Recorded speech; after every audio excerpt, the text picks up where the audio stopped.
محترم سامعین کرام، جو سلسلہ اللہ تعالیٰ نے سورہ قلم سے شروع فرمایا، جس کے اندر اللہ تعالیٰ نے کمال علمی کو بیان فرمایا، پھر کمال علمی کے بعد کمال عملی کو بیان فرمایا سورہ قدر میں، اور اس کے بعد کمال علمی کا سب سے بہترین طریقہ قرآن مقدس کی تعلیم اور اس کا مقصد بیان کیا اللہ تعالیٰ نے سورہ بینہ میں۔ اللہ تعالیٰ نے سورہ بینہ میں فرمایا کہ جو یہود و نصارہ نبی اکرم صلی اللہ علیہ وسلم سے پہلے کفر و شرک میں پڑے ہوئے تھے، یہ اس قدر گمراہی میں پڑے ہوئے تھے کہ ان کا حال یہ تھا کہ یہ بد سے بدتر ہو چکے تھے، یہ بالکل پلٹنے والے نہیں تھے، حالانکہ ان کے پاس ایک مضبوط دلیل آ جاتی، اور وہ مضبوط دلیل کیا تھی؟ اللہ تعالیٰ نے فرمایا رسول من اللہ یتلو صحفا مطہرہ فیہا کتب قیمہ، کہ ایک رسول تلاوت کرتا، پڑھتا ان کے سامنے پاک صحیفوں کو۔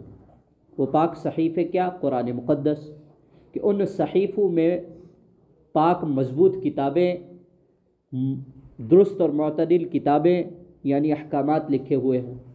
پھر اللہ تعالیٰ نے فرمایا کہ یہ یہود و نصارہ جب ان کے پاس قرآن مقدس بھی آ گیا تو یہ نہیں پلٹے، یہ نہیں مختلف ہوئے، یہاں تک کہ ان کے پاس ایک مضبوط دلیل بھی آ گئی، اور حالانکہ ان کو اس سے پہلے بھی انہی کی کتابوں میں حکم دیا گیا تھا نماز کا، اللہ تعالیٰ کی عبادت کا، نماز کے قائم کرنے کا اور زکوٰۃ کے دینے کا، اور اس کے باوجود یہ اب نہیں پلٹے۔ پھر اللہ تعالیٰ نے آگے فرمایا کہ اب جو شخص نبی اکرم صلی اللہ علیہ وسلم کی تعلیمات قرآن مقدس کے اوپر عمل کرے گا، اس کو مان لے گا، تو وہ کہاں ہوگا؟ تو وہ جنت میں ہوگا۔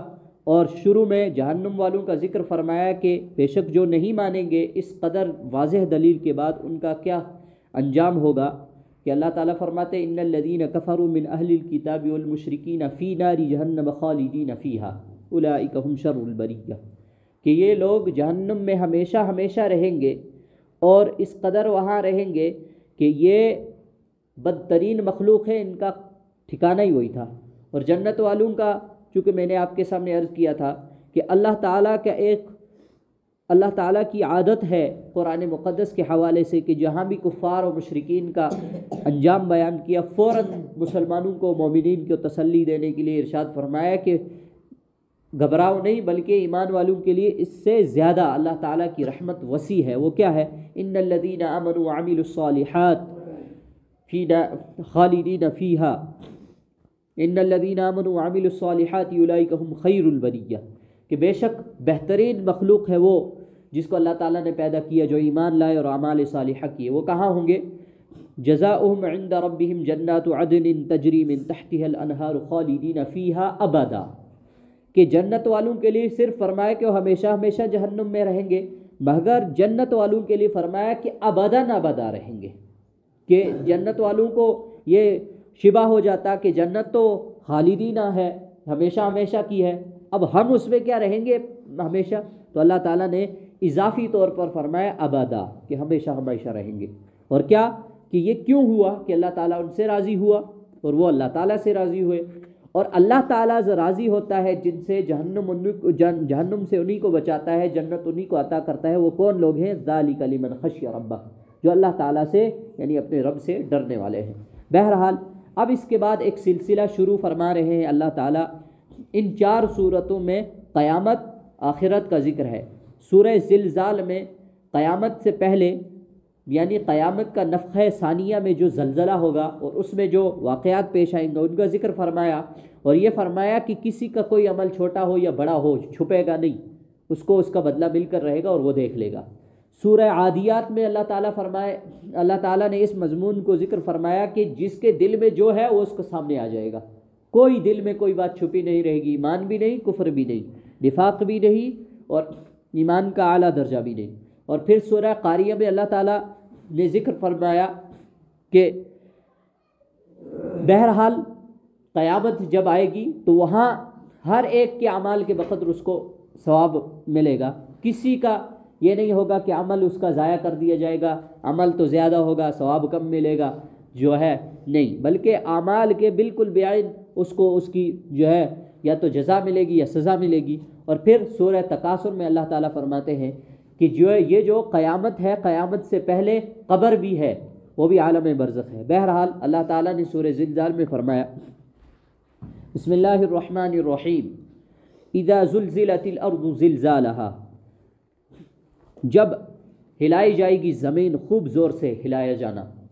کیا فرمایا کہ جب زمین میں زلزلہ آئے گا، وہ بھونچال سے زلزلے کی وجہ سے بہت ہلے گی، بہت زلزلہ آئے گا اس میں، اور اس زلزلے میں کیا ہوگا، وَأَخْرَجَتِ الْأَرْضُ أَثْقَالَهَا، اور باہر نکال دے گی زمین اپنے بوجھ. کہ اس کے اندر بوجھ کیا ہے، تو اس کے اندر محدثین نے، مفسرین نے 2 حدیثیں لی ہیں. ایک حدیث یہ لی ہے کہ اس کے اندر سے تمام مردے باہر نکل آئیں گے، کہ جتنے مردے وہ چاہے نفخہ اولا کے مرے ہوئے ہوں گے یا پہلے سے مرے ہوئے ہوں گے. اور دوسرا ذکر حدیث میں آتا ہے، صحیح حدیث سے ثابت ہے کہ نبی اکرم صلی اللہ علیہ وسلم فرماتے ہیں جب زلزلہ آئے گا جب قیامت کا، تو یہ ہوگا کہ زمین سے سونے کے پہاڑ جیسے سب بڑے بڑے باہر نکل آئیں گے پہاڑ. اس میں ہر وہ شخص ان پہاڑوں کو دیکھے گا اور کہے گا کہ انہی پہاڑوں، اسی وجہ سے میں نے کسی غریب کا مال کھایا تھا، آج تو یہ سب ظاہر ہو گیا. پھر ایک شخص کہے گا کہ میں نے اسی مال کو سمیٹنے کی وجہ سے کسی کی زمین کے اوپر جبراً قبضہ کیا تھا، آج تو یہ باہر آ گیا. پھر ایک چور کہے گا کہ اسی مال کی لوٹ کھسوٹ کی وجہ سے میرے ہاتھ کاٹ دیے گئے تھے، آج تو یہ باہر آ گیا. اسی طریقے سے تمام ظالمین اس کو دیکھ کر کہیں گے، جنہوں نے بھی مال کی وجہ سے جو ہے دنیا میں گناہ کیے ہوں گے، وہ کہیں گے کیا ہے یہ تو غلط ہو گیا. اور پھر اس کے بعد سب کا دھیان ان خزانوں سے، ان بوجھوں سے ہٹ جائے گا کہ وہ بوجھ جیسے ہو جائیں گے زمین کے اوپر. اللہ تعالیٰ فرماتے ہیں وقال الانسان ما لها، اور انسان کہے گا کیا ہوا اس کو، یعنی کہ یہ زمین کو کیا ہو گیا کہ یہ اس قدر زلزلے میں آ گئی اور اس نے اپنے تمام بوجھ باہر نکالنے شروع کر دیے. یومئذ تحدث اخبارها، اس دن وہ بیان کرے گی اپنی خبریں. یومئذ، اس دن، تحدث، حدیث کے معنی ہوتے ہیں بیان کرنا، اور یہ حدیث سے مشتق ہے تحدث، بیان کرے گی. کیا؟ اخبارها، اپنی خبریں، وہ خبریں بیان کرے گی. بأن ربک اوحی لها، وہ کیوں خبریں بیان کریں گی؟ اس کے متعلق ایک حدیث ہے، محدثین نے اس آیت کی تفسیر میں اسی حدیث کو لیا ہے. مفسرین نے وہ فرماتے ہیں کہ کل قیامت کے دن کرامن کاتبین تو بندے کے اعمال بتائیں گے کہ اس نے کیا برا عمل کیے، کیا اچھے عمل کیے. جو عمل ایسے ہوئے تھے کہ کرامن کاتبین بعضی مرتبہ انسان سے پیچھے ہٹ جاتے ہیں. کبھی انسان اس قسم کے گھنونے اور فحاشی والے بدعملی کرتا ہے کہ کرامن کاتبین شرم کے مارے پیچھے ہٹ جاتے ہیں، تو ان کو ریکارڈ کرنے والی زمین ہوتی ہے. زمین گواہی دے گی، وہی خبریں بیان کرے گی جو اس نے ریکارڈ کیے ہوں گی. پھر فرمایا کہ کیوں خبریں بیان کرے گی؟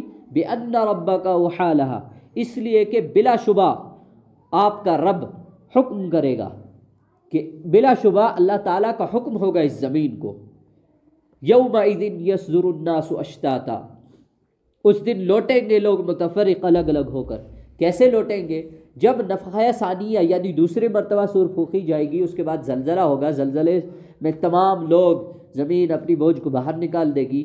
تو اس دن کیا ہوگا کہ لوگ الگ الگ متفرق ہو کر، یعنی کہ الگ الگ، جیسے متفرق فریق سے مشتق ہے اور اسی سے فرقے ہیں یعنی الگ الگ گروہ، اور اسی سے فرمایا کہ الگ الگ گروہ ہو کر یہ لوگ قیامت کی اس حشر کے میدان میں چلیں گے. وہ کہاں چلیں گے؟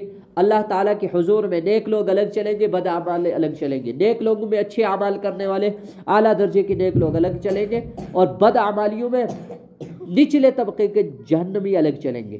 اللہ تعالیٰ فرماتے ہیں تو کیا ہوگا؟ یومئذ یصدر الناس اشتاتا، کیوں چلیں گے یہ؟ لیروا اعمالهم، تاکہ دکھائے جائیں ان کو ان کے اعمال، تاکہ دکھائے جائیں ان کے اعمال، کہ ہر گروہ کو الگ الگ اس کے اعمال دکھائے جائیں گے. کیونکہ بھیڑ اتنی ہوگی، اگر سب کے اعمال ایک جگہ جمع کر کے بتائے جائیں تو ہو سکتا ہے کہ کسی کے اعمال کو اس کو سمجھ ہی نہ آئے کہ میرے کون سے اعمال تھے، فرمایا اللہ تعالیٰ نے کہ نہیں ایسا نہیں ہوگا، ہم کسی کے اوپر کوئی ظلم نہیں کریں گے، ہر ایک کو الگ الگ اس کا رزلٹ دکھایا جائے گا۔ اور کیا ہوگا وہ رزلٹ میں؟ فَمَن يَعْمَلْ مِثْقَالَ ذَرَّةٍ خَيْرًا يَرَهُ، لہذا جو کوئی کرے گا ذرا برابر بھلائی تو وہ دیکھ لے گا اس کو، جس نے جو بھی بھلائی کی ہوگی ذرا برابر بھی اس کو دیکھ لے گا۔ اس کے متعلق امی عائشہ رضی اللہ عنہ کی حدیث محدثین مفسرین نے لی ہے اس آیت کی تفسیر میں، وہ فرماتے ہیں کہ اللہ تعالیٰ نے بندے کے اوپر یہ حکم کیا ہے، نبی اکرم صلی اللہ علیہ وسلم نے فرمایا کہ وہ کسی چھوٹے سے چھوٹے نیک عمل کو کم نہ سمجھے، حقیر نہ سمجھے، کیونکہ کسی نیک سے چھوٹے سے چھوٹے نیک عمل کی وجہ سے انسان جہنم سے جنت میں پہنچ جاتا ہے۔ اور پھر فرمایا وَمَن يَعْمَلْ مِثْقَالَ ذَرَّةٍ شَرًّا يَرَهُ، اور جو کوئی کرے گا ذرا برابر برائی تو وہ بھی دیکھ لے گا۔ کیا فرمایا کہ مفسرین نے اس کی تفسیر میں یہ حدیث لکھی ہے کہ کسی شخص کو کسی چھوٹے سے چھوٹے برے عمل کو بھی چھوٹا نہیں سمجھنا چاہیے۔ کیوں؟ کیونکہ کسی چھوٹے سے چھوٹے برے عمل گناہ کی وجہ سے انسان جنت سے جہنم میں اس قدر مسافت میں پہنچ جاتا ہے۔ فرمایا کہ کبھی انسان اپنی زبان سے چھوٹے سے چھوٹا بول دیتا ہے ثواب کا، تو اللہ تعالیٰ اس کے اور جہنم کے درمیان میں مشرق سے مغرب کے درمیان کا فاصلہ حائل کر دیتے ہیں، اتنا دور ہو جاتا ہے وہ جہنم سے، جنت میں پہنچ جاتا ہے۔ اور کبھی کبھی انسان بنا سوچے سمجھے ایسا برا بول دیتا ہے کہ انسان جنت سے اتنا دور ہو جاتا ہے جتنا مشرق سے مغرب کا فاصلہ۔ اللہ تعالی ہمیں کہنے سننے سے زیادہ عمل کی توفیق عطا فرمائے۔ وآخر دعوانا الحمد للہ رب العالمین وما توفیقی الا باللہ۔